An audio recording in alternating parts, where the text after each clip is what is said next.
Good evening everyone. मैं अखिलेश आपका फिर से स्वागत करता हूं हमारे एजुकेशनल प्लेटफॉर्म एल्बन क्लासेस में दोस्तों। और जैसा कि पिछले कुछ समय से हम लोग सहयोग के साथ एक दूसरे का सहयोग करते हुए क्लासेस में अवेलेबल हो रहे हैं और क्लासेस लगातार चल रही हैं उसके रिगार्डिंग। तो ये जो क्लास होने वाली है दोस्तों, ये UP triple S C, ASO, ARO, UP PP और RRB के लिए सभी के लिए लाभदायक होने वाली है, क्योंकि मैं पहले ही बता चुका हूँ। ये सॉरी, ये जीएस के रिगार्डिंग क्लास है। जीएस में आप सभी लोग जानते हैं कि सभी सब्जेक्ट्स कह सकते हैं कि इम्पोर्टेंट होते हैं, उनकी खुद की एक इम्पोर्टेंस होती है किसी भी एग्जामिनेशन में। अगर जीएस पूछते हैं, जैसे कुछ सब्जेक्ट जैसे बहुत इंपॉर्टेंट होता है, जैसे इतिहास हो गया, ज्योग्राफी हो गया, पॉलिटिकल साइंस हो गया, इनफैक्ट मतलब कॉन्स्टिट्यूशन हो गया, वहाँ से क्वेश्चन काफ़ी पुट अप होते रहते हैं। तो आप लोगों से ये अनुरोध रहेगा कि अगर जो लोग मुझे जानते हैं, जो लोग मुझे देखते हैं, जल्दी से जल्दी अगर इस प्लेटफॉर्म पे आ पाएँ, कमेंट बॉक्स में आ पाएँ, तो उनकी बहुत-बहुत आभार रहेगा। उनसे बहुत अ उम्मीद कर सकता हूँ कि आज की जो क्लास होने वाली है, ये भी बहुत अच्छी क्लास होगी, जो पिछली क्लासेस के जो मुकाबले है, लगभग वही सेम पैटर्न होगा। हालाँकि आज हाँ जी, ठीक है। हालाँकि जो आज की क्लास होने वाली है, ये जो आज की क्लास होने वाली है, इसमें कॉन्स्टिट्यूशन से जुड़े हुए अच्छे क्वेश्चन मिलेंगे। कॉन्स्टिट्यूशन से थोड़े से ज़्यादा क्वेश्चनों को रखने का प्रयास किया है। देखिए, जो 50 क्वेश्चन का जो एक क्लस्टर होगा, उस 50 क्वेश्चन में जब हम देखेंगे, तो कभी आपको इतिहास के, कभी ज्योग्राफी के, कभी कॉन्स्टिट्यूशन के मैक्सिमम क्वेश्चन देखने को मिल सकते हैं, और कभी एक लगभग समझ सकते हैं, एक इक्वल रूप से क्वेश्चन भी देखने को मिलेंगे। तो ये जो प्रक्रिया है, ये चलती रहेगी। कभी आगे कभी पीछे इस तरीके की चीज़ें होती रहेंगी। तो आज की क्लास जो दोस्तों हैं, वो जीएस के रिगार्डिंग है। उम्मीद करता हूँ आप लोगों को मज़ा आएगा, देखने में मज़ा आएगा, चीज़ों को समझने में मज़ा आएगा। और ये भी उम्मीद कर सकता हूँ कि आने वाले हर एग्ज़ाम के लिए वो क्वेश्चन आपके लिए बहुत इम्पोर्टेंट हो, और आने वाले किसी भी एग्ज़ाम में अगर उस प्रकार से कुछ क्वेश्चन पूछे जाएँ, तो आपको उसमें किसी प्रकार से दुविधा ना रहे। तो दोस्तों, आज की क्लास बता चुके हैं। खैर, इसके अलावा अगर जो एएसओ में है, अगर एएसओ में अगर आप लोग एडमिशन लेना चाहते हैं, एडमिशन के रिगार्डिंग किसी प्रकार की क्वेरी है, और उसकी फीस स्ट्रक्चर स्ट्रक्चर के बारे में किसी प्रकार की क्वेरी है, तो आप लोग सामने जो नंबर दिया हुआ है, इस नंबर पे दोस्तों डायरेक्टली कॉल करके जो भी आपकी क्वेरी हो, तो वो डायरेक्टली इस नंबर पे कॉल करके आप लोग क्वेरी कर सकते हैं। डेफ़िनेटली आपको एक वाजिब जवाब दिया जाएगा, एक बेहतरीन जवाब दिया जाएगा, जिसकी आप उपेक्षा डेफ़िनेटली कर रहे होंगे। तो आपको कोशिश की जाएगी आपके जितने भी क्वेश्चन्स हैं, उसको सैटिस्फाई करने की, उसको आंसर करने की, उसको बेहतर तरीके से आप तक डिलीवर करने की। तो दोस्तों, एएसओ के रिगार्डिंग, ठीक? जो अभी वैकेंसी अनाउंस्ड है, लेकिन अभी नोटिफ़िकेशन नहीं आया, तो जल्द ही नोटिफ़िकेशन भी आ जाएगा। और इसके अलावा जो पैड क्लासेस हैं, पैड क्लासेस कल से दोस्तों, फिर से कल से जो स्टार्ट हो रही है। 5 पैड क्लासेस ऑलरेडी जो कॉमन थी, वो क्लासेस पड़ी हुई थी, और 5 क्लासेस जो अब उसके बाद की जितनी क्लासेस हैं, एएसओ के लिए पैड क्लासेस में चली जाएँगी, ठीक है? तो ये क्लास अभी तो फिलहाल जो जनरल स्टडी की जितनी क्लास है, वो अभी फ्री ऑफ कॉस्ट है। उम्मीद करता हूँ आप सभी लोग इसका आनंद उठाएँगे, और प्रयास करेंगे चीज़ों को समझने का भी। टेलीग्राम चैनल पे हम लोग मौजूद हैं, ठीक? और इसके अलावा जो उसमें और जो कुछ कॉमन सब्जेक्ट्स को जो ऐड किया गया है, इस द पेन यार, हाँ, ये रहा। कॉमन सब्जेक्ट्स जो और है, जिसमें एक हिंदी होता है, सामान्य हिंदी है, सामान्य अध्ययन तो मैं पढ़ा ही रहा हूँ, आप लोग देख रहे होंगे। और सामान्य हिंदी है, सामान्य हिंदी के लिए एक सुनील सर हैं, वो आपको गाइड करेंगे उसके बारे में। स्टैटिस्टिकल एनालिसिस हमारे जो कॉलीग हैं अभिषेक सर, आप लोगों को उसके रिगार्डिंग गाइड करेंगे। इनकी क्लासेस पड़ी हुई हैं, अगर एएसओ के रिगार्डिंग जो है, वो लोग उनकी क्लासेस को देख सकता है, ठीक है? रमाकांत मांझी, आपका स्वागत है रमाकांत जी। चलिए, अब हम लोग जल्दी से क्वेश्चन प्रारंभ कर लेते हैं, ठीक? और गीता जी अगर देख रही हैं, वो उनको बहुत रिक्वायर्ड थी इस चीज़ की। Sir, MP group 1।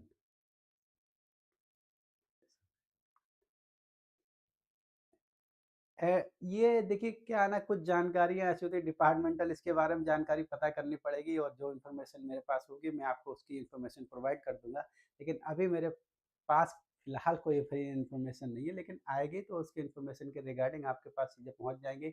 और उम्मीद करता हूँ आप लोग खुद भी इतने ज़्यादा समझदार हैं, और आप लोग चीज़ें देखते वैसे ही सर्च करते रहते होंगे, तो इन्फॉर्मेशन मुझसे पहले आप तक वैसे ही पहुँच जाएगी। तो आप लोग बस देखिए, एमपीएसओ के रिगार्डिंग आप बस ये एक काम करिए, अभी एडमिट कार्ड के बारे में चिंता मत करिए। अभी जो पढ़ रहे हैं उसकी चिंता करिए सिर्फ, ठीक? मेन चीज़ है ना, देखिए, एडमिट कार्ड जब भी आएगा, आपको तो लड़ना है ना, आपको तो फाइट करनी है, आपको तो एग्ज़ाम देना ही है। तो वो जब भी आएगा, आप जब भी आए आप उस चीज़ के लिए खुद को तैयार रखिए, कि जब भी आए तो हम पूरी तरीके से प्रिपेयर हैं और जॉब पाने की होड़ में हम भी बहुत अच्छे तरह कॉम्पिटिटर्स साबित होंगे। इस तरीके की चीज़ों को आपको खुद को ढालना पड़ेगा। चलिए दोस्तों, पहला क्वेश्चन हम लोग लेंगे और पहला क्वेश्चन पहला क्वेश्चन भी इम्पोर्टेंट है। देखिए, भारतीय संविधान में धर्मनिरपेक्ष शब्द कब जोड़ा गया था?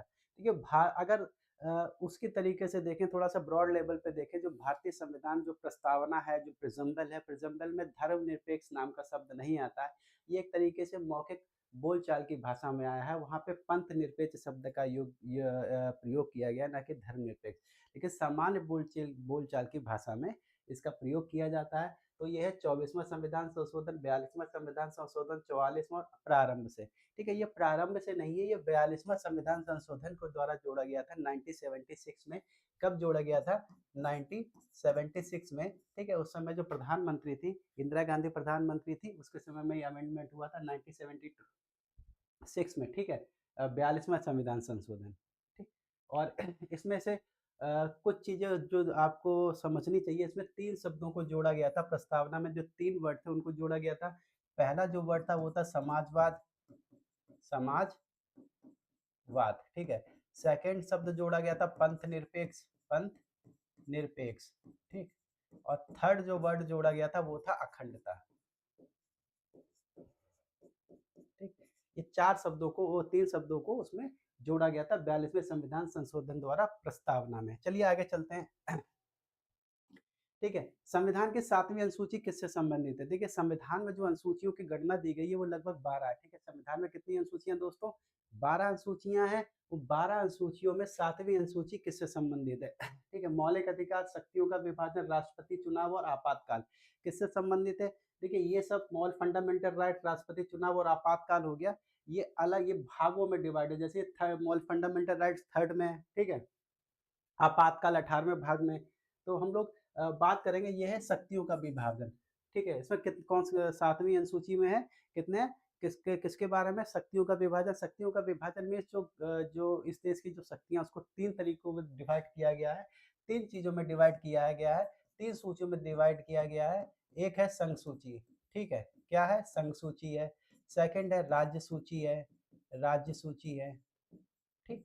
और तीसरी है समवर्ती सूची, समवर्ती सूची, ठीक है। ये 3 सूचियाँ हैं। इसमें से बहुत से सब्जेक्ट हैं जो संघ सूची के विषय हैं, लगभग संघ सूची के विषय 97 है, जिसमें सिर्फ संघ ही किसी भी प्रकार के कानून बना सकती है। समवर्ती सूची ऐसी होती है जिसमें संघ और राज्य दोनों कानून बना सकते हैं, जैसे कि एजुकेशन पे।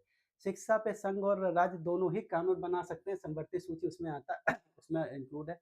राज्य सूची ऐसी होती है जिसमें राज्य कानून बना सकते हैं, जैसे पुलिस के बारे में, पुलिस विभाग के बारे में राज्य कानून बना सकता है, एग्रीकल्चर के बारे में राज्य कानून बना सकता है। इस तरीके से पंचायत राज्य का विषय होता है, पंचायत से संबंधित कानून बना सकता है। तो इस प्रकार से ये 3 में है। आगे चलते हैं हम लोग। भारत में सार्वजनिक हित याचिका पीआईएल, ठीक है, पीआईएल की अवधारणा किससे प्रेरित है? Concept of public interest litigation is inspired by, किससे संबंधित है? यूएसए से, ब्रिटेन से, ऑस्ट्रेलिया से, भारतीय न्यायिक नवाचार से। किससे संबंधित है, मतलब कहाँ से ये लिया गया है, किससे ये एक तरीके से इम्प्रेस होके वहाँ से पिकअप किया गया, लेकिन ऐसा नहीं है। ये खुद भारतीय जो न्यायिक नवाचार में आता है, मतलब कुछ यहीं का जो न्यायिक नवाचार है, उसके अंतर्गत ये चीज़ें आती हैं। आगे हम लोग चर्चा करेंगे, लोकसभा में अनुसूचित जाति जनजाति के लिए सीटों का आरक्षण किस अनुच्छेद में दिया गया है? देखिए, अगर आपको क्वेश्चन अच्छे लग रहे हो, रमाकांत मांझी जी, अगर आपको क्वेश्चन अच्छे लग रहे हो तो प्लीज़ अपने ग्रुप में जितने भी एएसओ के हैं उनको शेयर कर दीजिएगा। मे भी हो सकता है जो आपका एमपी एएसओ का एग्ज़ाम है उसके लिए थोड़े से क्वेश्चन लाभदायक हो पाएँ। उम्मीद करता हूँ लाभदायक होंगे भी। अगर आपके ग्रुप में और भी भाई बंधु हैं तो उनको शेयर कीजिएगा। क्लास अगर अच्छी लगे तो शेयर कीजिएगा, नहीं अगर अच्छी लग रही है तो बिल्कुल भी बिल्कुल भी शेयर करने के लिए आपको नहीं कहूँगा, ठीक। उम्मीद करता हूँ अच्छी क्लास होगी, ठीक। आरक्षण किस अनुच्छेद में? Article number 330, article number 332, article number 334 और आर्टिकल नंबर 335, ए, बी, सी और डी। तो दोस्तों इसको हम देखते हैं आर्टिकल नंबर 330 में। लोकसभा में, ठीक है, लोकसभा में आर्टिकल नंबर 330 के अंतर्गत अनुसूचित जाति, अनुसूचित जनजाति के लिए सीटों का आरक्षण दिया गया है। इसके अलावा आर्टिकल नंबर 332 में जो राज्य विधानसभाएं हैं वहां पे अनुसूचित जाति, अनुसूचित जाति के लिए सीटों का आरक्षण किया गया है। आगे हम लोग चलेंगे 5वें पे। भारत में न्यायिक पुनरावलोकन का दायरा मुख्यतः किस पर लागू है? न्यायिक पुनरावलोकन का दायरा मुख्यतः किस पर लागू होता है? जुडिशियल रिव्यू, न्यायिक निर्णय पर विधायकी व कार्यकारी कार्य, प्रशासनिक नियम और राजनीतिक नियम नियम ठीक।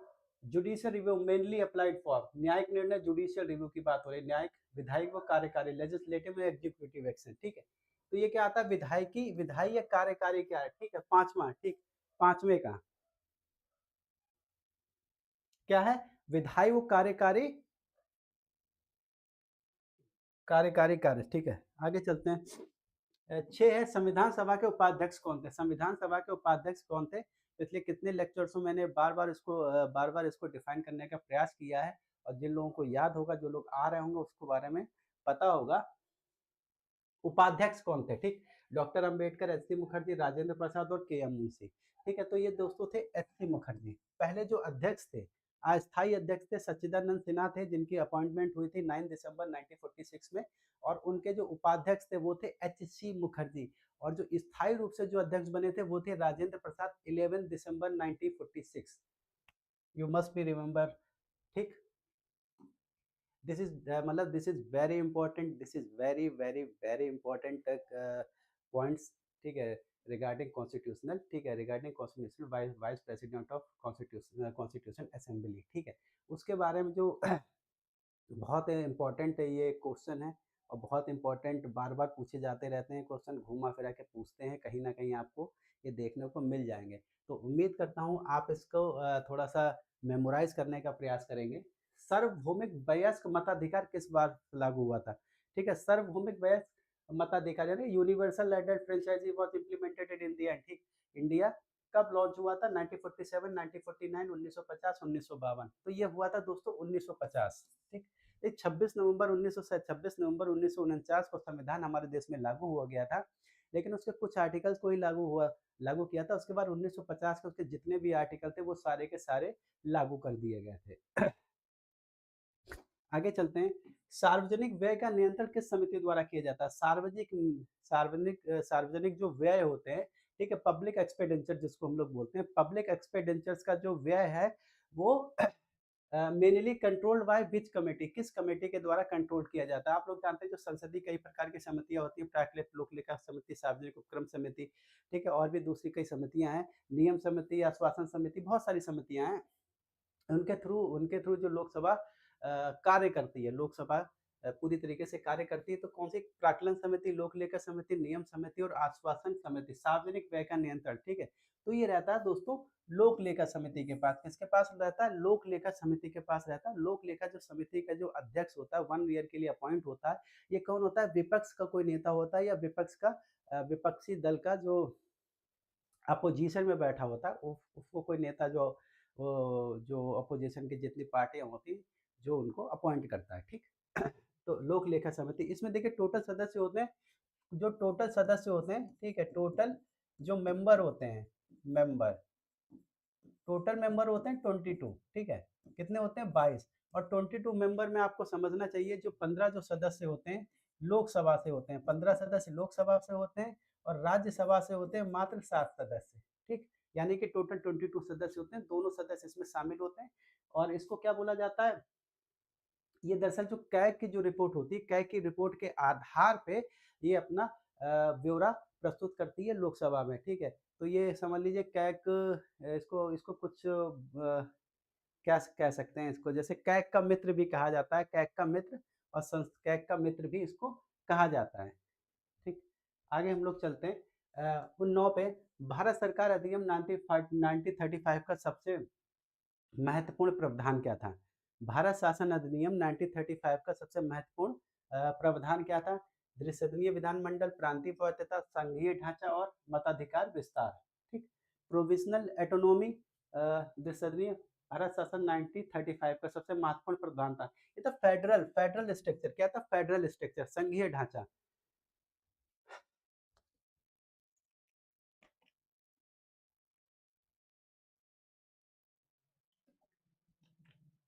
हम्म, नहीं नहीं नहीं नहीं, एक सेकंड दोस्तों, थोड़ा सा बैक आ जाते हैं। नहीं, ये था प्रांतीय स्वायत्तता।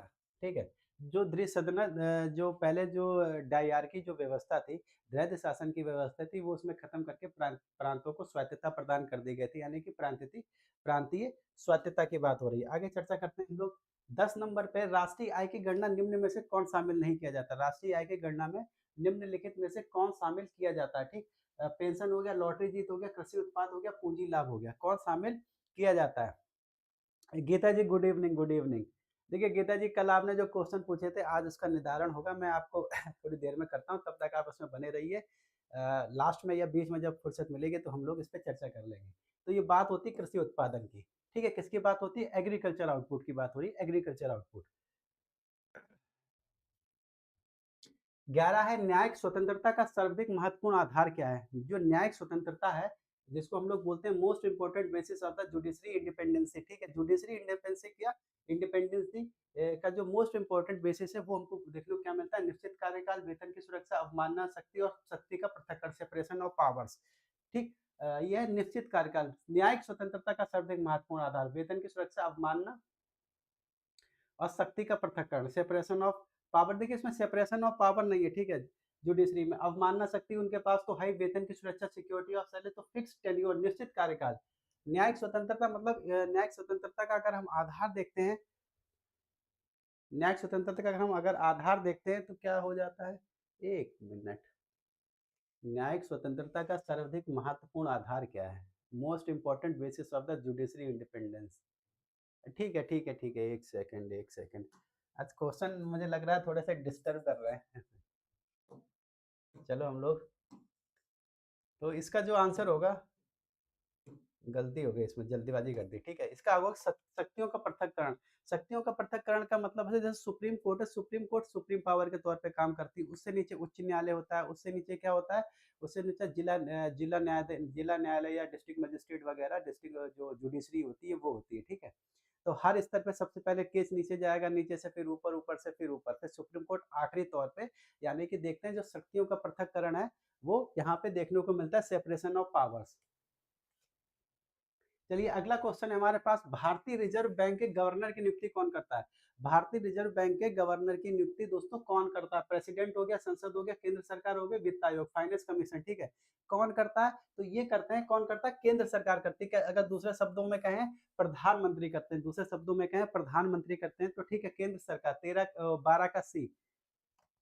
आगे चलेंगे। और जो आरबीआई है, आरबीआई की स्थापना मैं पहले ही बता चुका हूँ। आरबीआई भारतीय रिजर्व बैंक अधिनियम 1934 के अंतर्गत 1935 में इसकी स्थापना की गई थी। और इसकी स्थापना के बाद जो पहले जो इसके प्रेसिडेंट बने थे, जिसको हम लोग गवर्नर के नाम से जानते हैं, तो वो कौन थे? सी ऑसबोर्न इनके पहले अध्यक्ष थे। इस समय गीता का ठीक 13 का देखते हैं, जनसंख्या घनत्व का सही सूत्र क्या है? जनसंख्या घनत्व का सही सूत्र क्या है? क्षेत्रफल डिवाइडेड बाय जनसंख्या, जनसंख्या डिवाइडेड बाय क्षेत्रफल। पहले क्वेश्चन पूछा गया, मैंने बताया भी है, जन डिवाइडेड बाय मृत्यु, जनसंख्या मल्टीप्लाई क्षेत्रफल। तो ये बात करता है जनसंख्या डिवाइडेड बाय क्षेत्रफल, जो total population divided by area. ठीक है, किसी भी राज्य की जो टोटल पॉपुलेशन होगा उसको डिवाइड करेंगे एरिया से। संघ लोक सेवा आयोग के सदस्यों का कार्यकाल कितना होता है? संघ लोक सेवा आयोग के सदस्यों का कार्यकाल क्या होता है? 5 वर्ष, 6 वर्ष, 7 वर्ष और 10 वर्ष। कितना कार्यकाल होता है लोक सेवा आयोग के सदस्यों का कार्यकाल? तो दोस्तों ये कार्यकाल होता है 6 वर्ष।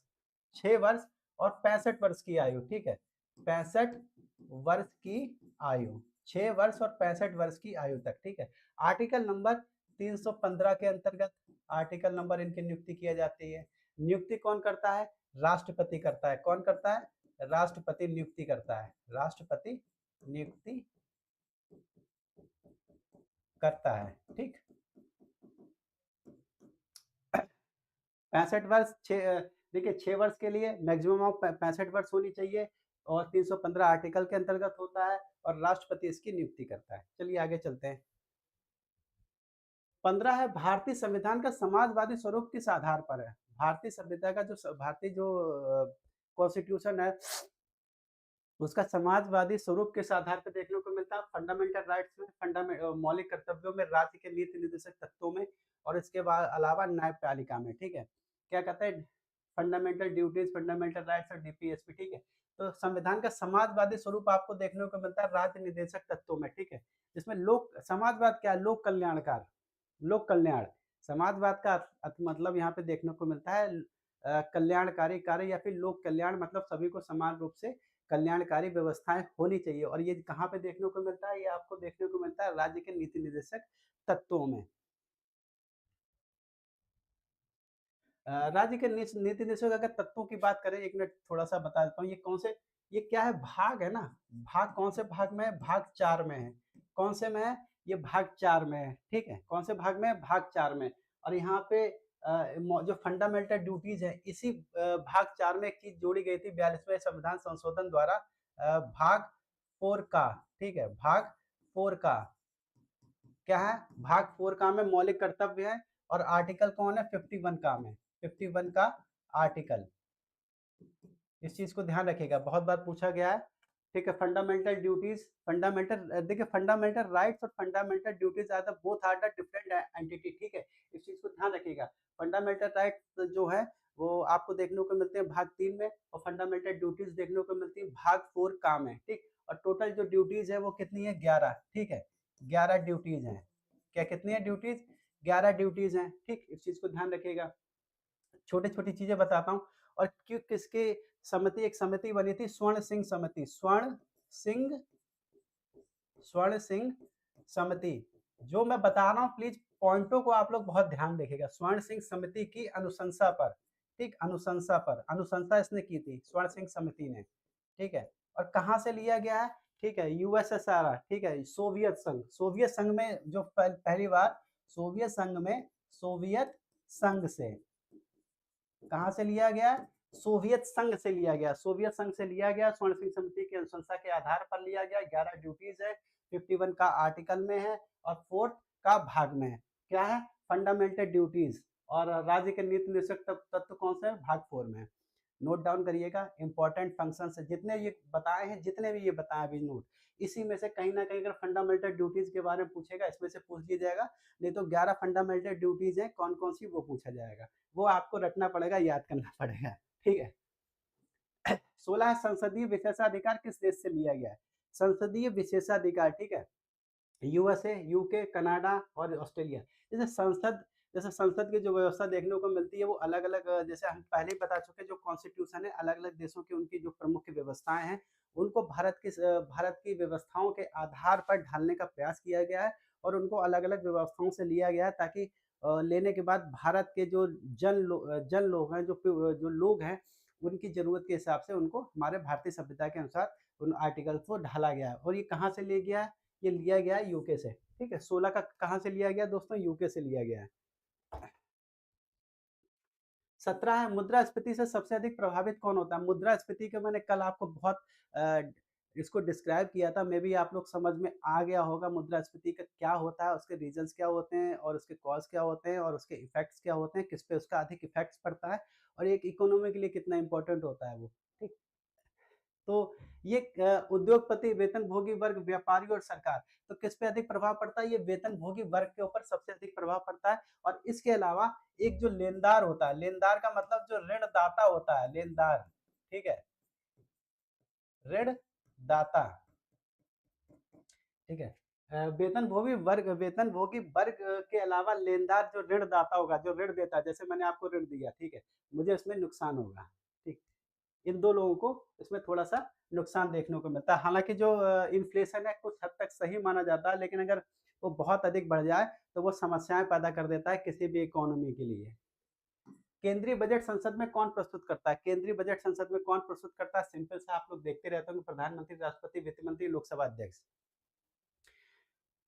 देखिए आप लोगों को क्लास अच्छी लग रही है तो प्लीज़ छोटी सी रिक्वेस्ट है, प्लीज़ चैनल को सब्सक्राइब कीजिएगा, टेलीग्राम चैनल हमारा ज्वाइन कर लीजिए। इसके अलावा इसको शेयर करने का प्रयास ज़रूर कीजिएगा। If you like this lecture तो please I request you please send, ठीक है? प्लीज़ शेयर द लेक्चर, ठीक है? जो भी आप लोगों के जो मित्रगण हैं, दोस्त हैं, भाई बंधु हैं, उनको शेयर कीजिएगा, ठीक? तो ये कौन बजट प्रस्तुत करता है? वित्त मंत्री। वित्त मंत्री आप लोग जानते होंगे, निर्मला सीतारमण हमारी हैं, जो इनको ताई नाम से जाना जाता है, जो लहसुन प्याज नहीं खाती। महंगा हो जाता है तो वो लहसुन प्याज खाना छोड़ देती है। इनफैक्ट वो खाती नहीं है तो फर्क नहीं पड़ता है ना। जो चीज़ महँगी हो जाए छोड़ दो, सोना महँगा हो जाए पहनना छोड़ दो, चाँदी महँगा हो जाए, चाँदी गेहूँ महँगा हो जाए, आटा खाना खाना छोड़ दो, चावल महँगा हो जाए, चावल खाना छोड़ दो, टमाटर महँगा हो जाए, छोड़ दो बस। बट हमें किसी गवर्नमेंट को ब्लेम नहीं करना है, क्योंकि सरकार के हाथ में कुछ नहीं होता है, ठीक है? चलिए सरकार के हाथ में जो होता है वो करती है ना, देखिए सरकार जो भी उसके हाथ में होता है वो करती है और प्रयास भी करती है। लेकिन ये चीज़ें उनके हाथ में नहीं है ना, इसलिए जो चीज़ महँगी हो जाए खाना छोड़ दिया कीजिए भाई साहब। क्योंकि यही यही यही देखिए, हम लोग अगर अगर एक बुद्धिक बौद्धिक तौर पे पूछें, जो राजनीति का जो विस्तार हम लोग देखते हैं, जब राजनीति को हम देखते हैं, राजनीति का अर्थ होता है लोक कल्याण, ठीक है? राजनीति का हम गवर्नमेंट क्यों चुनते हैं, ठीक है? Why we elect the government, why we choose the government, why we choose the MP, MLAs. हम लोग चुनते इसलिए हैं क्योंकि हम सामान्य लोग हैं, हम सामान्य वर्ग के लोग हैं, सामान्य वर्ग मतलब कास्ट से मतलब नहीं है। एक आम लोग हैं, एक आम जनता है। जिसके पास खुद की व्यवस्थाएँ, खुद की चीज़ें हैं, वो अपने परिवार को लेके चल रहा है। वो उसके पास ऐसी सुविधाएँ नहीं है कि वो और चीज़ों आगे बढ़ पाए। तो वो क्या करता है, वो ऐसे नेताओं को चुनता है जो उनकी बात को संसद में रख सके, विधानसभा में रख सके, पार्लियामेंट में रख सके और उनकी जो समस्याओं का समाधान करने का प्रयास कर सके। ठीक है? सरकार को हम इसलिए चुनते हैं, इसलिए नहीं चुनते हैं कि अगर कोई चीज़ें महँगी हो रही है, सरकार हाथ खड़ी कर दे कि अरे इसमें हमारा क्या लेना-देना, ये तो वर्ल्ड वाइड चल रहा है तो हमारा भी महँगा हो रहा है। नहीं, ठीक है? This is your fundamental duties, how to treat all kind of things, ठीक है? You must be you must be care your people, you must be care your जो कर्टेसी है, जो आपको ये सब करना है, किसी दूसरे हम चुनते इसलिए ना आपको कि आप रोड बनवा के दें, अच्छा पानी दें, अच्छा स्वास्थ्य व्यवस्था कराएँ, अच्छी शिक्षा व्यवस्था कराएँ, फ्री एजुकेशन की बात करें, इन सब चीज़ों की बात करें तो तभी तो हम लोग गवर्नमेंट चुनते हैं, ठीक है? वरना हम सभी भी तो मैं भी तो प्रधानमंत्री बनना चाहता हूँ कि मैं ही प्रधानमंत्री बन जाऊँ, शायद कुछ परिवर्तन हो जाए, ठीक? लेकिन मैं बन नहीं सकता हूँ ना। तो राज्य पुनर्गठन आयोग अधिनियम किस वर्ष लागू हुआ था? 1953, 1955, 1956 और 1961 में। राज्य पुनर्गठन आयोग किस वर्ष लागू हुआ था? ये लागू हुआ था दोस्तों सी 1935। कब लागू हुआ था? सी 1935। राज्य पुनर्गठन आयोग 19 का सी 1935।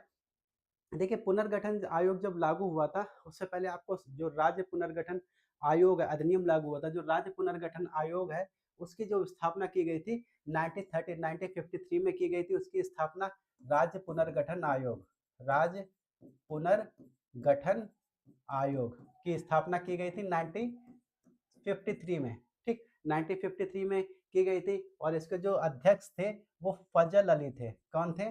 फजल अली इसके अध्यक्ष थे, जो आयोग था फजल अली, ठीक, फजल अली क्या थे? अध्यक्ष थे। इसके अलावा इसमें दो और कैंडिडेट थे, दो और लोग थे, एक हृदय नाथ कंजरू थे, हृदय नाथ कुंजरू, ठीक है, एक हृदय नाथ कुंजरू थे, कौन थे? एक हृदय नाथ कुंजरू थे और एक के एम फणिक्कर थे, सॉरी, के एम के एम फणिक्कर थे, ठीक है। ये 1953 में ये आयोग गठित हुआ था, उसी की अनुशंसा के आधार पर 1955 ये अधिनियम लेके आए थे। 20 का कहता है मानव विकास सूचकांक एचडीआई का उद्देश्य क्या है? मानव विकास सूचकांक एचडीआई का उद्देश्य क्या है? आर्थिक विकास, मानव कल्याण, औद्योगिक प्रगति और गरीबी स्तर। तो ये बात करता है मानव कल्याण की। मानव विकास सूचकांक बात किसकी करता है? ह्यूमन वेलबींग की। किसकी बात करता है? ह्यूमन वेलबींग की बात करता है। भारतीय संविधान में राज्य निर्देशक तत्व किस भाग में है? अभी मैंने कुछ क्वेश्चन बिफोर मैंने बिल्कुल डिस्क्राइब किया था कि राज्य के नीति निर्देशक तत्व किस भाग में है, फंडामेंटल ड्यूटीज किस भाग में है और फंडामेंटल राइट्स किस भाग में है और राज्य के नीति निर्देशक तत्व किस भाग में है। तो अगर आपको थोड़ा बहुत भी याद होगा तो आप बहुत इजीली इसका आंसर कर पाएंगे। तो ये है भाग 4 में। किसमें? भारतीय संविधान के भाग 4 में। धन विधेयक को राज्यसभा कितने समय तक रोक सकती है? धन विधेयक के बारे में भी मैंने कल जो लेक्चर लिया था, कल लेक्चर में आपको क्लियर किया था धन विधेयक, मनी बिल क्या होता है, ठीक है। मनी बिल के बारे में बता दिया था। तो फिर 7 दिन, 10 दिन, 14 दिन, 33 दिन। देखिए मनी बिल लोकसभा में ही प्रस्तावित किया जा सकता है, ठीक है? मनी बिल लोकसभा में ही लाया जा सकता है, ये राज्यसभा में नहीं लाया जा सकता है, ठीक है? और कोई बिल मनी बिल है या नहीं है, इसका डिसीज़न कौन लेता है? इसका डिसीज़न दोस्तों लेता है लोकसभा अध्यक्ष। और दूसरी चीज़, जो मनी बिल जो लाया जाता है, वो राष्ट्रपति की पूर्व अनुमति से लाया जाता है। क्या? राष्ट्रपति की पूर्व अनुमति से लोकसभा में पेश किया जाता है। इसके अलावा जब लोकसभा में ये पास हो जाता है, फिर ये राज्यसभा में भेजा जाता है। राज्यसभा के पास 14 दिन तक उसको रोकने का राइट होता है। वो उसमें सजेशंस दे सकता है उसके परिवर्तन में, लेकिन वो उसको माने या ना माने लोकसभा, वो उसके ऊपर होता है, कोई ज़रूरी नहीं है वो उसको माने, ठीक है? वो एज़ इट इज़ उसको अपना सकती है। तो कह सकते हैं कि राज्यसभा के पास धन विधेयक को रोके रखने का कोई राइट्स नहीं होता है, मैक्सिमम ये 14 दिन तक रोक सकता है, ठीक है? और इसके अलावा जो राष्ट्रपति होता है, राष्ट्रपति को उसको पास करना अनिवार्य होता है। क्योंकि इसमें राष्ट्रपति पुनर्विचार के लिए लोकसभा के पास नहीं भेज भेज सकता है। उसका रीज़न ये है दोस्तों, क्योंकि ये जो राष्ट्रपति के जो पूर्व निर्धारित उस जो राष्ट्रपति क्या होता है, उससे पहले ही इजाज़त देता है, उसकी इजाज़त से ही ये लोकसभा में पेश किया जा सकता है, तो फिर वो इसको कैसे रोक सकता है पुनर्विचार के लिए, ठीक? तो 14 दिन, ठीक है, 14 डेज़। संविधान की मूल संरचना सिद्धांत किस मामले में प्रतिपादित होती है? संविधान की मूल संरचना, शंकरी प्रसाद केशवानंद और गोलकनाथ और मिनर्वा मिल्सवाद। तो ये मैंने पहले बताया, केशवानंद भारतीयवाद 1973, केशवानंद भारतीयवाद वर्सेस केरला। संघीय न्यायालय की जगह भारत में किस न्यायालय ने ली थी? संघीय न्यायालय की जगह भारत में किस न्यायालय ने ली थी? उच्च न्यायालय, सर्वोच्च न्यायालय, जिला न्यायालय, संवैधानिक न्यायालय। ठीक है, किस न्यायालय ने ली थी? ये सर्वोच्च न्यायालय ने ली थी। संघीय न्यायालय की जगह सुप्रीम कोर्ट, किसने जगह ली थी दोस्तों? सुप्रीम कोर्ट ने। 25 है, राष्ट्रीय मानवाधिकार आयोग की स्थापना कब हुई थी? राष्ट्रीय मानवाधिकार आयोग की स्थापना कब हुई थी? 1991, 1992, 1993, 1995। राष्ट्रीय मानवाधिकार आयोग, ठीक है।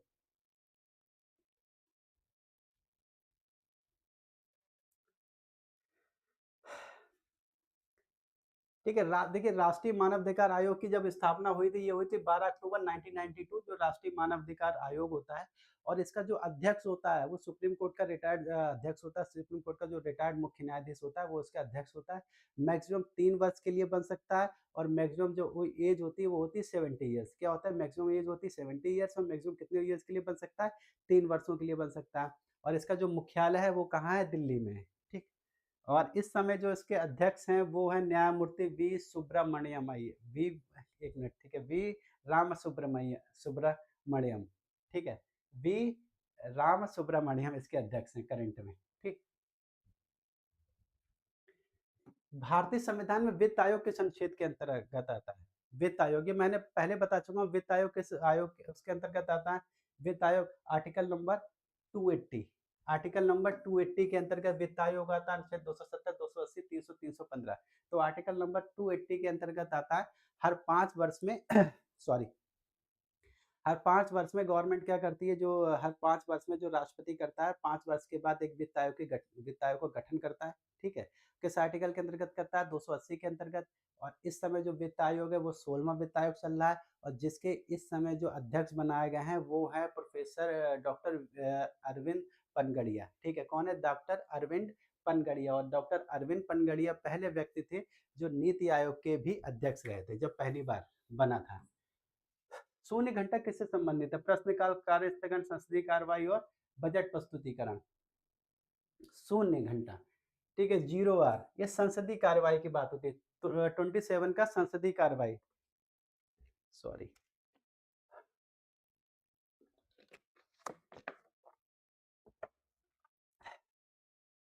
देखिए, आप लोगों को लेक्चर अगर पसंद आ रहा है, कंटेंट अच्छा लग रहा है, तो प्लीज़ लेक्चर को शेयर कीजिएगा, चैनल को सब्सक्राइब कीजिएगा, और दूसरे भाई मित्रों को भी शेयर करने का प्रयास कीजिएगा। आप लोगों का अगर सहयोग रहेगा, तो बहुत बेहतर रहेगा। और कोशिश कीजिए अधिक से अधिक लोग इस प्लेटफ़ॉर्म पे जुड़ पाएँ, अधिक से अधिक लोग इस क्लासों में आ पाएँ, ताकि आने वाले एग्ज़ाम्स में वो अ, अपना जो ज्ञान है, उसको थोड़ा-सा संवर्धित कर पाएँ, ठीक है? द्विगुणित कर पाएँ, यानी कि ट्वाइस, थ्रीस, फोर्थ टाइम टाइम उसको इंक्रीज़ कर पाएँ, ठीक? 27 का हो गया है। भा सॉरी, भारतीय रिजर्व बैंक का मुख्यालय कहाँ है? सिंपल सा है, कई बार बता चुका हूँ, न्यू दिल्ली, मुंबई, कोलकाता और चेन्नई।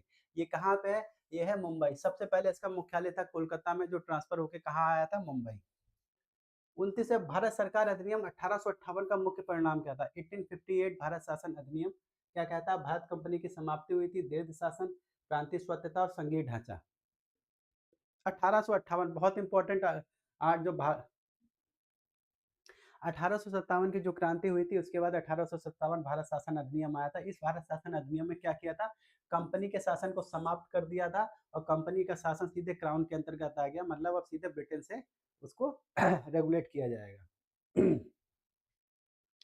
केंद्रीय सतर्कता आयोग की वैधानिकता कब मिली थी? वैधानिक दर्जा कब दिया गया? 1998, 2001, 2003, 2005। सीवीसी, ठीक है। ये मिला था दोस्तों 2001 में। कब मिला था? 30 का आंसर है 2001। कब मिला था? 2001। 30 का आंसर है 2001, ठीक है। 2001। और इसकी स्थापना कब हुई थी? मैंने कई बार बता चुका हूँ, 1964 में इसकी स्थापना हुई थी। और सांथनम सांथनम आयोग, ठीक है। सांथनम आयोग की सिफारिश के आधार पर 1964 में केंद्रीय सतर्कता आयोग की वो स्थापना हुई थी। और ये एक स्टेटरी बॉडी है, कोई कॉन्स्टिट्यूशनल बॉडी नहीं है। लोकसभा में गणपूर्ति कितनी चाहिए होती है? ठीक है, जो what is the quorum of Lok Sabha, Lok Sabha की जो गणपूर्ति होती है कितनी होती है, कितना परसेंट होती है, ये मान के चलिए। कुल सदस्यों का 1/10, कुल सदस्यों का 1/5, कुल सदस्यों का 1/3 और कुल सदस्यों का आधा।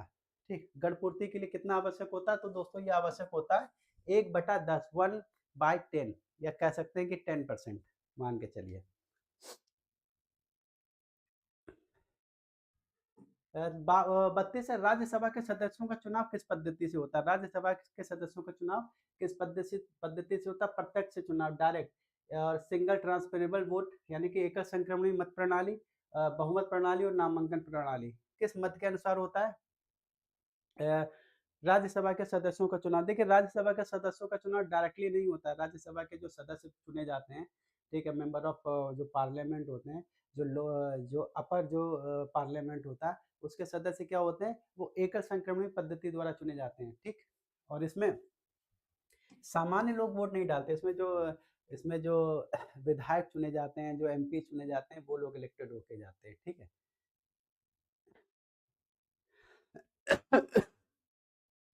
और जैसे इसमें आयरलैंड से एक चीज़ें और जैसे एक आयरलैंड से एक चीज़ ली गई, जो राज्यसभा में 12 सदस्यों को मनोनीत किया जा सकता है। राज्यसभा में कितने राष्ट्रपति कितने सदस्यों को मनोनीत कर सकता है? 12 सदस्यों को मनोनीत कर सकता है। लोकसभा अध्यक्ष का निर्वाचन कौन करता है? राष्ट्रपति, प्रधानमंत्री, लोकसभा सदस्य और संसद। लोकसभा का जो सदस्य होता है, जो member of parliament, member of जो लोकसभा होता है, उसका जो अध्यक्ष होता है, ठीक है, प्रेसिडेंट होता है, उसका चुनाव कौन करता है? ठीक है, उसका चुनाव कौन करता है? जाहिर सी बात है दोस्तों, लोकसभा के जो सदस्य हो गए लोग, देखिए लोकसभा के सदस्यों में से ही लोकसभा अध्यक्ष का चुनाव किया जाता है, सिर्फ लोकसभा के सदस्यों में से, ठीक है। इसमें राज्यसभा इंक्लूड नहीं होती है, क्योंकि लोकसभा के अध्यक्ष की बात की गई है। तो हम बात करेंगे लोकसभा के सदस्यों में से ही एक अध्यक्ष चुना जाता है। इसमें लोकसभा अध्यक्ष आप लोग पता होंगे ओम बिरला जी हैं। संसदीय संसदीय शासन प्रणाली का मूल सिद्धांत क्या है? संसदीय शासन प्रणाली का मूल सिद्धांत है शक्ति पृथक्करण, सामूहिक उत्तरदायित्व, न्यायिक सर्वोच्चता और राष्ट्रपति शासन। संसदीय शासन प्रणाली, यह सामूहिक उत्तरदायित्व की बात हो रही है, कलेक्टिव रिस्पॉन्सिबिलिटी।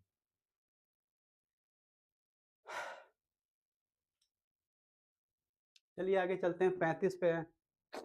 35 क्या कहता है? मुद्रा आपूर्ति को नियंत्रित करने का मुख्य साधन कौन होता है? मुद्रा आपूर्ति जो होती है, ठीक है, मुद्रा आपूर्ति को जो पॉलिसीज लागू की जाती है, वो किसके द्वारा लाई जाती है? नीति आयोग, मौद्रिक नीति, व्यापार नीति और औद्योगिक नीति, ठीक है। जैसे मौद्रिक नीति कौन जारी करता है? इसका जो आंसर होगा दोस्तों, वो मौद्रिक नीति होगी, यानी कि मॉनेटरी पॉलिसीज के अंतर्गत जो मुद्रा आपूर्ति को नियंत्रित करने का प्रयास किया जाता है।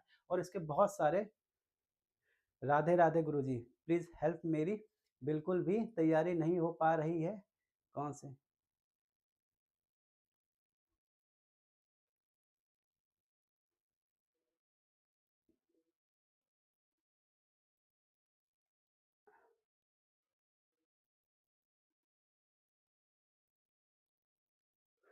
अच्छा, यूपीएसआई के बारे में, यूपीएसआई का तो मेरे ख्याल से मार्च, यूपीएसआई की प्रिपरेशन कर रही हैं आप,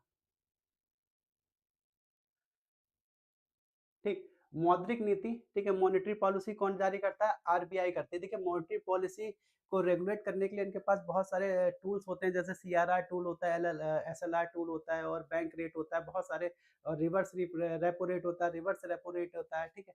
और बहुत सारे टूल्स होते हैं जिसके थ्रू ये मॉनेटरी पॉलिसी को रेगुलेट करता है, यानी कि मौद्रिक आपूर्ति को रेगुलेट करने का प्रयास करते हैं, ठीक। हालांकि जब हम इसकी चर्चा करेंगे, जब CRR, SLR, repo rate, reverse repo rate की चर्चा करेंगे, तब हम उसको थोड़ा सा और बेहतर क्लियर कर पाएंगे, ये चीजें होती क्या है और कैसे वर्क करती है, ठीक है। देखिए स्नेहा यादव जी, प्लीज जरूर बताइएगा, आप यूपीएसआई की प्रिपरेशन कर रही हैं, फॉर्म पड़ा हुआ है क्या आपका? नीति आयोग की स्थापना किस वर्ष हुई थी? नीति आयोग की स्थापना किस वर्ष हुई थी? 2013, 2014, 2015, 2016, ठीक। नीति आयोग की स्थापना किस वर्ष हुई थी? अब मैं कई बार बता चुका हूँ नीति आयोग कब बना था। जनवरी 2015 में जो प्रधानमंत्री, जो करंट उस समय के प्रधानमंत्री थे बीजेपी गवर्नमेंट के, माननीय श्री नरेंद्र मोदी जी ने जो योजना आयोग को खत्म करके उसकी जगह पे एक नीति आयोग लेके आया गया। नीति आयोग एक थिंक टैंक के रूप में लेके आए थे। तो उसकी स्थापना कब की थी? 2015 में। देखिए लेक्चर में बने रहिए, और ये जो लेक्चर होने वाला, मैं पहले बताऊं, ये लेक्चर भी आपके लिए लाभदायक होगा, ठीक, क्योंकि इसमें जो कॉन्स्टिट्यूशन से जुड़े हुए काफ़ी क्वेश्चन आते हैं। यूपीएसआई में कॉन्स्टिट्यूशन से जुड़े हुए काफ़ी क्वेश्चन आते हैं। अगर इसमें बने रहेंगे तो मे भी कुछ लाभ आपको मिल सकता है। और बाकी मुझे ज़रूर बताइएगा, अगर आप यूपीएसआई की बात कर रही हैं तो हम उसको डिस्कशन को थोड़ा सा थोड़ी देर बाद उसमें कर सकते हैं, उसके बारे में कुछ डिस्कस। सॉरी। हरित क्रांति के दौरान किस फसल पर सर्वाधिक प्रभाव पड़ा है? चावल, गेहूं, मक्का, ज्वार। हरित क्रांति पर सर्वाधिक प्रभाव किसका पड़ा है? किस फसल पर हरित क्रांति का सर्वाधिक प्रभाव पड़ा है, आप ये समझ लीजिए, ठीक है। Which crop was most affected during green revolution, ठीक है। ये है गेहूं पे। सबसे अधिक प्रभाव किस फसल पे पड़ा था? सबसे अधिक प्रभाव दोस्तों पड़ा था गेहूं पे। किस पे पड़ा था सबसे अधिक प्रभाव? किस पे पड़ा था? गेहूं पे पड़ा था। और गेहूं की जो प्रजाति यहाँ पे ट्रांसफर होके आई थी, यहाँ पे जो लेके आई थी, बहुत अधिक जो प्रोडक्शन दे सकती थी, वो मैक्सिकन गेहूं था, ठीक है। मैक्सिकन गेहूं की प्रजाति को यहाँ पे लेके आया गया था, जो बहुत अधिक प्रोडक्शन देने में लाभदायक थी। भारतीय संविधान की प्रस्तावना में कुल कितने शब्द जोड़े गए थे? भारतीय संविधान की प्रस्तावना में 1, 2, 3, 4 शब्दों को मैंने पहले ही बता दिया गया। समाजवाद शब्द जोड़ा गया था, पंथ निरपेक्ष जोड़ा गया था, और अखंडता शब्द जोड़ा गया था, जो उसका प्रिजम्बल है। तो कितने शब्द जोड़े गए थे दोस्तों? 3। आगे चर्चा करेंगे 39 पे। संघ लोक सेवा आयोग की रिपोर्ट किसे सौंपी जाती है? सर 36 का 2014 है।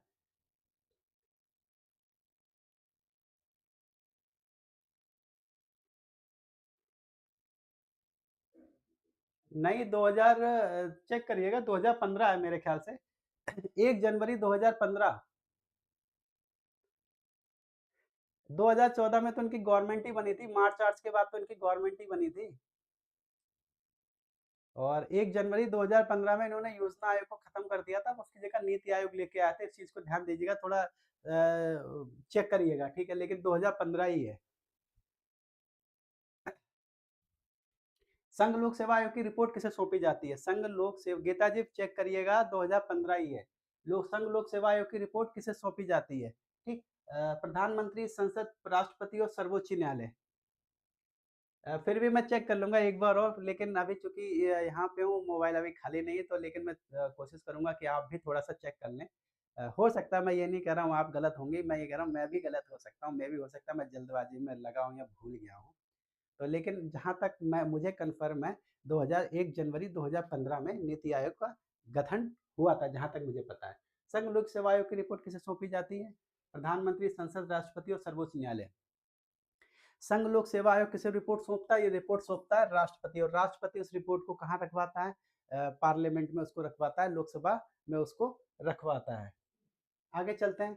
भारतीय संविधान में आपातकालीन प्रावधान किस भाग में है? आपातकालीन प्रावधान किस भाग में, और आपातकालीन क्या, कौन कौन से प्रावधान आर्टिकल के अंतर्गत आता है? आर्टिकल नंबर 352, आर्टिकल नंबर 356 और आर्टिकल नंबर 360। और ये ऊपर के दोनों आर्टिकल्स लागू हो चुके हैं, मात्र एक नीचे का आर्टिकल है, आर्टिकल नंबर 360 अभी भारत में कभी भी लागू नहीं हुआ है। इस चीज़ को ध्यान रखिएगा। क्वेश्चन आ चुका है कि 352, 356 और 360 अगर ये पूछ दिया जाए आर्टिकल नंबर 360 अभी तक भारत में कितनी बार लागू हो चुका है, तो जवाब होगा एक बार भी नहीं, शून्य बार। ठीक, तो ये कौन से हैं? आपातकाल भाग 18 में 40 के अंतर्गत आता है, भाग 18 में क्वेश्चन नंबर 40 भाग 18। ठीक, ओके, चलिए चलते हैं 41 पे आते हैं। ठीक, 41 क्या कहता है? राष्ट्रीय आय की गणना में कौन सा तरीका भारत में अपनाया जाता है? उत्पादन विधि, आय विधि और व्यय विधि, कौन सा जो तरीका है भारत में अपनाया जाता है दोस्तों? तो ये अपनाया जाता है तीनों का तीनों। ठीक है, ये जवाब होगा तीनों। तीनों तरीके भारत में अपनाए जाते हैं। ठीक है, विश्व बैंक का मुख्यालय कहाँ है? विश्व बैंक का मुख्यालय कहाँ है? ठीक है, न्यूयॉर्क में है, वॉशिंगटन डीसी में, जिनेवा में है, पेरिस में है। ठीक है, विश्व बैंक का मुख्यालय कहाँ पे है? तो विश्व बैंक का मुख्यालय कहाँ है? वॉशिंगटन डीसी में। विश्व बैंक की स्थापना कब हुई थी? 1944 में, 1944 में विश्व बैंक की स्थापना हुई थी। वो कहाँ पे है? इसका मुख्यालय वॉशिंगटन डीसी में है। अगर आप लोग जान सके तो कृपया करके मुझे बताइएगा इसमें वॉशिंगटन डीसी में डीसी का क्या अर्थ है? ठीक, और इस समय जो इसके अध्यक्ष महासचिव अजय बंगा है। कौन है? अजय बंगा है विश्व बैंक के। प्लेट विवर्तनी सिद्धांत किस वैज्ञानिक द्वारा दिया गया? प्लेट विवर्तनी सिद्धांत किस वैज्ञानिक द्वारा गया? वैगनर, आर्थर होम्स, हेंस और टार। ठीक है, प्लेट विवर्तनी सिद्धांत हम लोग बात कर चुके हैं। प्लेट विवर्तनी सिद्धांत क्या होता है? ठीक, तो प्लेट विवर्तनी सिद्धांत दिया था सबसे पहले हैरी हेंस ने। इसका पूरा नाम है हैरी हेंस ने पहली बार प्लेट विवर्तनी सिद्धांत दिया था। और हालांकि इस पे बाद में जो चर्चा की जाती जो प्लेट शब्द का जिसने पहली बार प्रयोग किया था वो थे टूलो विल्सन। कौन थे? टूलो विल्सन ने पहली बार प्लेट शब्द का प्रयोग किया था।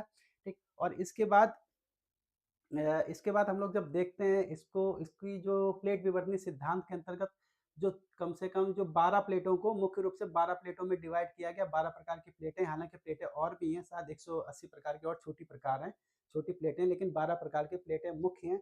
जैसे प्रशांत प्लेट हो गया, अंटार्कटिका प्लेट हो गया, उत्तरी अमेरिका प्लेट हो गया, दक्षिणी अमेरिका प्लेट हो गया, और इसके अलावा अ, भारत ऑस्ट्रेलिया प्लेट हो गया। ठीक, तो इस प्रकार से अफ्रीका प्लेट हो गया, यूरेशियाई प्लेट हो गया। तो ये बहुत सारी मुख्य प्लेटें हैं। अगर चीन प्लेट दिया हो तो चीन कोई प्लेट नहीं है। ठीक, भारत का पहला पंचवर्षीय योजना आयोग, भारत का पहला पंचवर्षीय योजना आयोग 1947, 1949, 1950, 1951। भारत का पहला पंचवर्षीय योजना आयोग किस वर्ष गठित हुआ था? ठीक है, 43 का पंचवर्षीय योजना। ठीक है, 1950, 44 का 1950। अगला है, संविधान सभा की प्रारूप समिति के अध्यक्ष कौन थे? संविधान सभा की प्रारूप समिति के अध्यक्ष कौन थे? अच्छा क्वेश्चन है। Jawaharlal Nehru, doctor B R Ambedkar, Rajendra Prasad और पट्टभी सीतारमैया। तो जवाब होगा डॉक्टर बी आर अम्बेडकर। प्रारूप समिति में 7 लोग सदस्य थे, जिसमें से बी आर अम्बेडकर को मिला के 7 लोग थे। बी आर अम्बेडकर उसके अध्यक्ष थे। इसके अलावा उसमें जो अन्य सदस्य थे, जो थे के एम मुंशी थे। ठीक है, गोपाल स्वामी अयंगर थे, के एम मुंशी थे, गोपाल स्वामी अयंगर थे, अल्लादी कृष्ण अय्यर थे, और इसके अलावा मोहम्मद सदुल्ला थे, बी एल मित्र थे, और बी एल मित्र की कुछ समय बाद उन्होंने छोड़ दिया तो उसकी जगह बने थे एन माधवराव, और डी पी खेतान थे जिनकी मृत्यु हो गई थी, फिर उसकी जगह बने थे टी कृष्णचारी। ठीक, तो इस प्रकार उनके पूरे के पूरे 7 अध्यक्ष थे, लेकिन प्रारूप समिति के जो अध्यक्ष थे वो थे डॉक्टर बी आर अम्बेडकर। अगला क्वेश्चन है, राज्यसभा राष्ट्रपति के कितने सदस्यों को मनोनीत करती है या नामित करती है? 10, 12, 14, 15। मैंने पहले ही बताया था, ये संख्या होती है 12। ठीक है, कहाँ से लिया गया है? आयरलैंड से। आयर आयरलैंड के कॉन्स्टिट्यूशन से ये चीज ली गई है, 1951 ही। सर 44 में 1951 है क्या? देखते हैं अभी 44 क्या कहता है।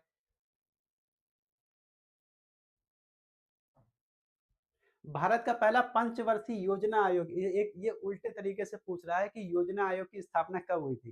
क्वेश्चन बदल दिया गया है, लैंग्वेज बदल दी गई है, क्वेश्चन बहुत है। अगर दूसरी तरफ से देख लें ना, planning commission of India was set up in, planning commission English में देख लेते हैं, planning commission of India was set up in, यानी प्लानिंग कमीशन की स्थापना कब हुई थी? 1950।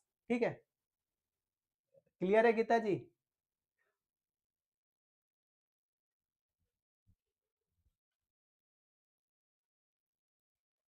47 है। भारतीय संविधान में शिक्षा वर्तमान में किस सूची में है? भारतीय संविधान में शिक्षा वर्तमान में किस सूची में है? संघ सूची, राज्य सूची, समवर्ती सूची और अवशिष्ट सूची। मैंने बताया था एजुकेशन, जब हम शक्तियों के पृथक्करण की बात कर रहे थे, अनुसूची नंबर 7 में दी गई है, तो उसमें हमने बात की थी शिक्षा किस सूची में आती है। शिक्षा दोस्तों आती है समवर्ती सूची में। किसमें आती है? समवर्ती सूची में। इसमें राज्य सरकार और स्टेट गवर्नमेंट और सेंट्रल गवर्नमेंट दोनों ही रेगुलेट कर सकते हैं। 48 है, मौलिक कर्तव्य संविधान में किस संशोधन द्वारा जोड़े गए थे? ये भी मैंने इसी लेक्चर में बताया था। मैं बार बार आप लोगों से कहता हूँ, जो मैं पॉइंट को जो क्वेश्चन में जो लिखाता हूँ, तो प्लीज नोट डाउन किया कीजिए, उस पर फोकस किया कीजिए। और वो बहुत इंपॉर्टेंट पॉइंट्स होते हैं, अनर्गल पॉइंट्स नहीं होते हैं। वो किसी भी एग्जाम के पर्पज से वो बहुत इंपॉर्टेंट होते हैं। मैं फालतू कोई भी पॉइंट आपको लोगों को नहीं लिखाऊंगा कि आप उसमें ज़बरदस्ती का बर्डन लें। इम्पोर्टेंट फैक्ट्स होते हैं, और इम्पोर्टेंट फैक्ट्स उसके कंपटीशन पर्पज से इम्पोर्टेंट होते हैं। तो कौन सा संशोधन द्वारा जोड़ा गया था? 42वें संशोधन द्वारा। आगे हमारे पास है 49, संविधान संशोधन विधेयक को पारित करने के लिए कितने बहुमत की आवश्यकता होती है? साधारण, पूर्ण बहुमत, विशेष बहुमत और सर्वसम्मति। कॉन्स्टिट्यूशन जो अमेंडमेंट होता है, जो संविधान संशोधन होता है, ठीक है, वो देखिए आर्टिकल नंबर 368 के अंतर्गत संविधान संशोधन की प्रक्रिया दी गई है। और ये पूर्ण बहुमत से नहीं, विशेष बहुमत से ये मेजोरिटी, स्पेशल मेजोरिटी से पारित किया जाता है। कितने बहुमत की आवश्यकता होती है? विशेष बहुमत। ठीक। 49 का सी। 50 है, राष्ट्रीय आपदा प्रबंधन प्राधिकरण का अध्यक्ष कौन होता है? राष्ट्रीय आपदा प्रबंधन प्राधिकरण का अध्यक्ष कौन होता है? ये होता है राष्ट्रपति, गृह मंत्री, प्रधानमंत्री और रक्षा मंत्री। देखिए, राष्ट्रीय आपदा प्रबंधन प्राधिकरण कब बना था? 2005 में बनाया गया था। उसका जो अध्यक्ष होता है, इसका दोस्तों अध्यक्ष होता है प्रधानमंत्री। इसका अध्यक्ष होता है कौन? होता है प्रधानमंत्री। खैर, गीता जी और जो स्नेहा यादव जी आई थी, और उन्होंने अपना जो क्वेश्चन पूछा था वो भी डिलीट कर दिया है। और मैंने उनसे ये भी पूछा था, अगर आप किस चीज़ की प्रिपरेशन कर रही हैं, अगर यूपीएसआई के बारे में है, तो हम लोग उस पे चर्चा कर सकते हैं।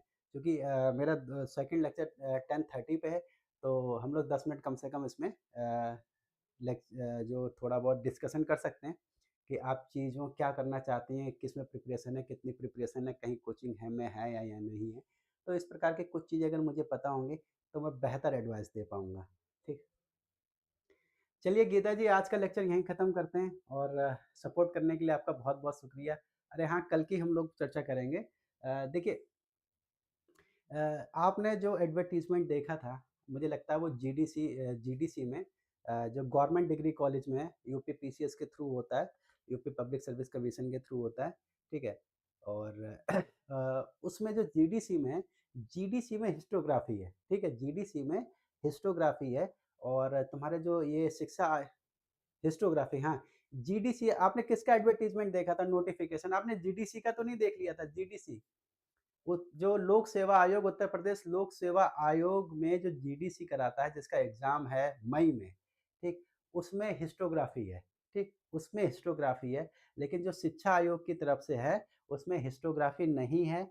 आप चाहेंगे तो मैंने आपसे कहा था प्लीज़ उसके ओल्ड पेपर मँगा लीजिएगा, तो आपको जानकारी हो जाएगी। मैंने उसके ओल्ड पेपर मेरे पास रखा हुआ है, और मैंने उसको देखा बहुत अच्छे ढंग से। 2021 वाला देखा है, क्योंकि अभी जो हाल वाला दिया था वो मेरा पता नहीं कहाँ रखा हुआ, मिल नहीं रहा था। उसमें भी हिस्टोग्राफी नहीं आती। हाँ, मैंने एक चीज़ आपको उस दिन भी बताई थी, रिसर्च के रिगार्डिंग 2 से 3 क्वेश्चन आ सकते हैं, ठीक है? अ, गीता जी, उसमें हिस्टोग्राफी नहीं है, मैं वही कह रहा हूँ। देखिए, ज़्यादा आपको लोगों के बीच में नहीं भटकना है। जो लोग आपको सलाह दे रहे हैं, उनसे मैं बता रहा हूँ, आपको जो मैं इन्फॉर्मेशन दे रहा हूँ, आप चाहें तो ऑनलाइन भी देख सकती हैं।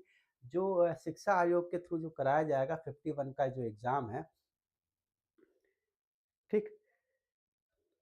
जो आपका छूट गया था, दोबारा आपको जिसमें मौका मिला है, ठीक? और चाहें तो मैं अगर चाहेंगे तो मैं पूरा का पूरा पेपर जो फ़ोटो खींच के आपको भेज दूँगा। 2021 का पेपर है, एंशिएंट हिस्ट्री का पेपर है, जो शिक्षा आयोग कराता है, ठीक है? उसका पेपर है, चाहे तो मैं आपको भेज सकता हूँ, ठीक? लेकिन भेजूँगा कैसे? आप एक काम कीजिए, ये जो नंबर है इस नंबर से आपको भेज दूँगा, ठीक है? इस नंबर पे आप कॉल कर दीजिएगा, ठीक? इस नंबर पे आप व्हाट्सएप कीजिएगा, जो सामने आपके नंबर है ना, इस नंबर पे आप व्हाट्सएप कीजिएगा और मेरे मुझ तक इन्फॉर्मेशन पहुँच जाएगी, मैं उस नंबर पे भेज दूँगा, इस नंबर से आप तक पहुँच जाएगा, ठीक? पूरा का पूरा पेपर पहुँच जाएगा, आप चाहें तो हाथ कंगन आरसी का, पढ़े लिखे को फारसी का, तो आप खुद देख लीजिएगा। लेकिन रिसर्च के 2 से 3 क्वेश्चन आते हैं, रिसर्च के रिगार्डिंग 2 से 3 क्वेश्चन आपको देखने को मिलेंगे, 100 क्वेश्चनों में 2 से 3 क्वेश्चन आपको देखने को मिलेंगे। ठीक।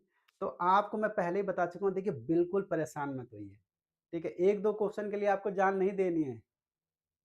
1-2 आप एक चीज़ समझिए, मैं कह रहा हूँ चलो हिस्टोग्राफ़ी आती भी होगी, हालाँकि आती नहीं है, 0 है, 0 क्वेश्चन है, 0 क्वेश्चन उसमें। अगर हिस्टोग्राफ़ी आती भी होगी, मान लीजिए 4 से 5 क्वेश्चन आते होंगे, जैसे जीडीसी में 6-7 को 100 क्वेश्चनों में 6-7 क्वेश्चन जीडीसी में आते हैं, हिस्टोग्राफ़ी के क्वेश्चन आते हैं। और हिस्टोग्राफ़ी एक्चुअली कोई ना पढ़ाता है, ना कोई पढ़ता है। वो पुराने ऑब्जेक्टिव टाइप के पेपर ले आते हैं, लग बच्चे उसी से रट लेते हैं, उसी में 2-4 क्वेश्चन फँस जाते हैं, बहुत होते हैं। क्योंकि आपको इधर-उधर नहीं भटकना है, आपको 2-4 क्वेश्चन पे फ़ोकस नहीं करना है। आप मान के चलिए 100 में से अगर 2-4 क्वेश्चन आपके फ़ोकस करेंगे तो आपको आपको मैक्सिमाइज़ करना है, ठीक है ना? आपको 97 क्वेश्चन पे फ़ोकस करना है, ना कि 3 क्वेश्चन पे। आप सोचिए कि 97 में से कम मेरे 60 क्वेश्चन ठीक हो जाएँ, 65 या 70 क्वेश्चन ठीक हो जाएँ। हुँ। तो इधर-उधर के चक्करों में बिल्कुल मत पड़िए, मैं बता रहा हूँ रिसर्च के रिगार्डिंग 1 या 2 क्वेश्चन आते हैं, 2 क्वेश्चन आए थे 2021 में रिसर्च के रिगार्डिंग, ठीक? और अगर आपको रिसर्च के रिगार्डिंग अगर देखना होगा, तो मैं कोशिश करूँगा जब ये पेपर करीब आएगा, तो मैं रिसर्च के कुछ एक टॉपिक हैं, कुछ एक क्वेश्चन आपको करा दूँगा। यहाँ पे कह सकते हैं एक वो जो रिसर्च प्रोसेस होता है, कितने प्रकार की रिसर्च होती हैं, ठीक है? रिसर्च को किस प्रकार से लिखा जाता है, उसमें से कुछ एक चीज़ें करा दूँगा और भाग्य अच्छा रहेगा तो हो सकता है उसी में से आपके कुछ एक क्वेश्चन फँस जाएँगे। लेकिन रिसर्च के 1 या 2 क्वेश्चन ही आते हैं, मैं आपको ये बता रहा हूँ। तो 1-2 क्वेश्चन के लिए आपको जान नहीं देनी है, आपको 4-4 5-5 घंटे नहीं खपाने। आपको फ़ोकस करना है 97 और 98 क्वेश्चन पर। अब आप खुद समझदार हैं, डिसीज़न आपको लेना है। मेरा जो काम है, मेरा काम है आपको एडवाइस देना। मैंने आपको एडवाइस दिया, सजेशन दिया है, डिसीज़न आपको लेना है। आप 2 क्वेश्चन के लिए परेशान होना चाहती हैं या 3 क्वेश्चन के लिए परेशान होना चाहती हैं या 97 क्वेश्चन के लिए परेशान हो फ़ोकस करना चाहती हैं, ठीक? और जो अभी स्नेहा यादव जी आई थी, वो मेरे ख़्याल से यूपीएसआई के बारे में चर्चा कर रही थी। देखिए, अगर यूपीएसआई के बारे में अगर आप पढ़ना चाहती हैं, तो अगर आपने कहीं किसी संस्थान को जॉइन कर रखा है, तो मेरी छोटी-सी सलाह यही होगी, आप सिर्फ़ अपनी पढ़ाई पे ध्यान दीजिए। लेकिन अगर नहीं जॉइन कर रखा है किसी संस्थान को, तो मैं आपको एडवाइस कर सकता हूँ कि आप क्या पढ़ें, क्या नहीं पढ़ें, क्योंकि समय आपके पास मात्र 1 महीना है और ठीक है?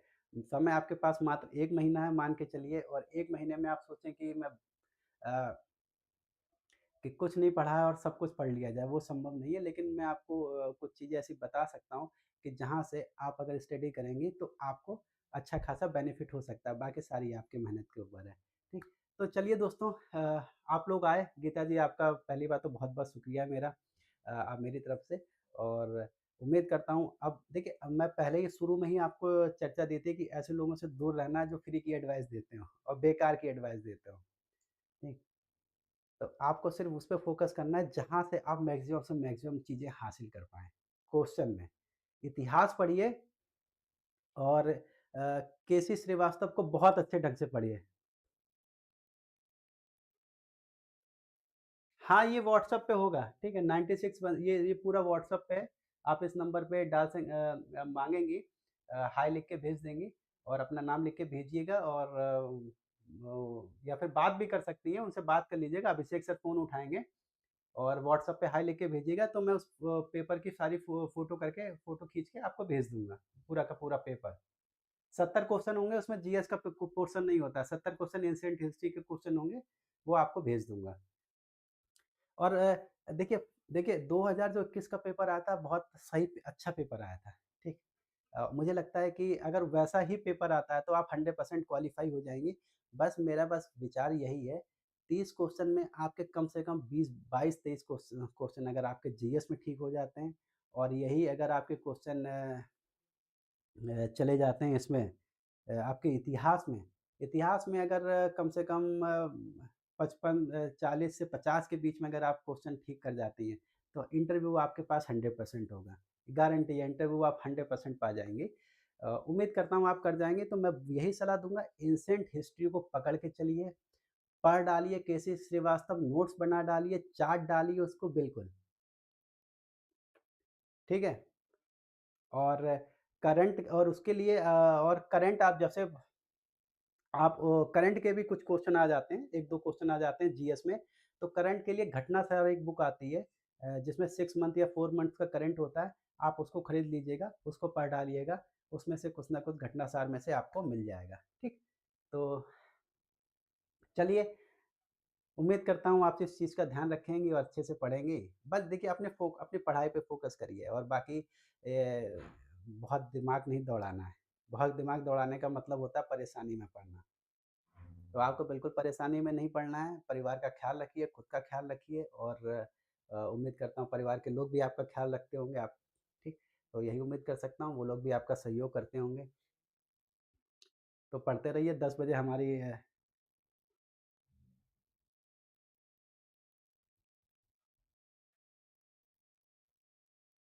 मैं तो अभिषेक आपका नहीं, नहीं मेरा नाम है ठीक है, मेरा नाम अखिलेश है, मैं इसलिए शुरू में बोल देता हूँ मेरा नाम अखिलेश है और ये जो नंबर है, ये जो हमारे जो संस्था के जिनकी संस्था है, उनके जो हमारे छोटे भाई हैं, अभिषेक है, उनका नंबर है। आप उन पे अगर वो चीज़ कहेंगी तो मैं आपको आज या कल में भेज दूँगा, ठीक है? क्योंकि अभी 10 बजे लेक्चर फिर से है, साढ़े 10 बजे, तो अभी तो भेजना मुमकिन नहीं होगा, लेकिन मैं कल आपको भेज दूँगा, उसपे मैसेज कर दीजिएगा, सर पेपर भेज दीजिए 2021 ठीक? तो मैं आपको पेपर सेंड कर दूँगा, ठीक है? तो चलिए कल फिर मुलाकात होती है ठीक 9 बजे आइएगा आप फिर से और हम लोग फिर एक सेंसेशनल क्लास लेने का प्रयास करेंगे, अच्छी क्लास लेने का प्रयास करेंगे। और तब तक के लिए और हाँ, आप लूसेंट ज़रूर पढ़ते रहिएगा। आपसे निवेदन है, लूसेंट बिल्कुल छोड़ना 2 डेढ़ से 2 घंटा प्लीज़ लूसेंट पढ़िएगा, उसमें इतिहास मत पढ़िएगा क्योंकि इतिहास आपका अच्छा ही होगा ही। ज्योग्राफ़ी, पॉलिटिकल साइंस ये 2 चीज़ें और उसमें एक कंप्यूटर का भी पोर्शन आता है लूसेंट में कंप्यूटर, ये 3 चीज़ें आप ज़रूर पढ़ लीजिएगा, ठीक है? फ़ोकस करके पढ़िएगा। चलिए, मुलाकात होती है 10 साढ़े 10 पे फिर आपसे मुलाकात होगी एक नए सेंसेशनल जो सेशन है उसमें इतिहास के 50 क्वेश्चन होने वाले हैं। 10 से 12-13 क्वेश्चन नए मिलेंगे। उम्मीद करता हूँ उसमें भी आप लोग पार्टिसिपेट करेंगे। चलिए ओके, गुड नाइट एवरीवन।